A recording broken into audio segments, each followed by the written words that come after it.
I'm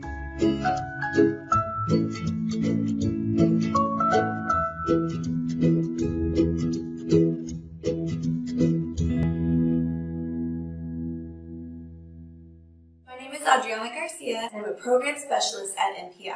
I'm here with my special guest, Keagan and Haislynne, and today we are doing our second video and we are going to be cutting the pie using fractions. If you missed our first video on making this Oreo pie, make sure to go back and check that one out. Let's get started. We are going to figure out how we want to cut our pie.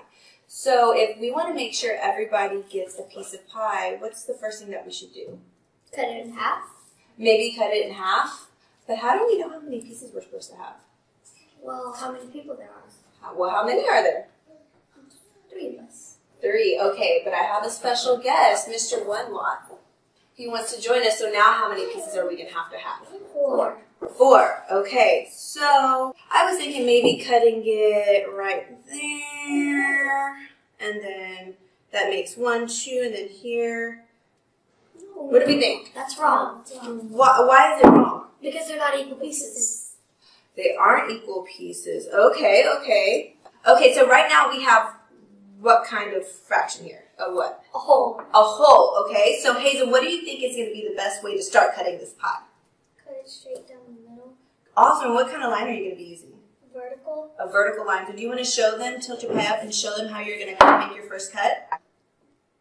Awesome. What do you think? Do you think that's the best way to do it? Mm-hmm. Alrighty, go ahead and give it a try.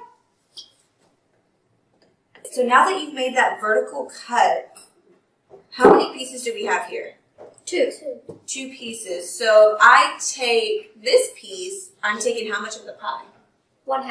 1/2 of the pie. Okay. So how many halves makes a whole for this pie? 2. 2. Awesome job. Okay. So now I have 2 pieces. Is that going to be enough pieces for all of us? No. No. So Keagan, what do you think we're going to do next? What do we need to do? We need to cut it horizontally. Horizontally. Can you tilt your pie and show them? Ooh, Hazel, what do you think about that idea? Do you think that's the right move? Mm-hmm. All right, go ahead and give it a try. You've cut your pie vertically and horizontally. How many pieces do you have now? 4. 4. So did we cut the right amount of pie? Yes. Awesome job. As we cut our pie, we have 3/4 left in the pan. And 1/4 on our plate. And I want you guys to look at your slices. Do your slices look like the same size? Yeah. Yeah, right? We made equal slices. Thank you so much for watching our second video, and join us for our third video where we're going to be celebrating a special birthday.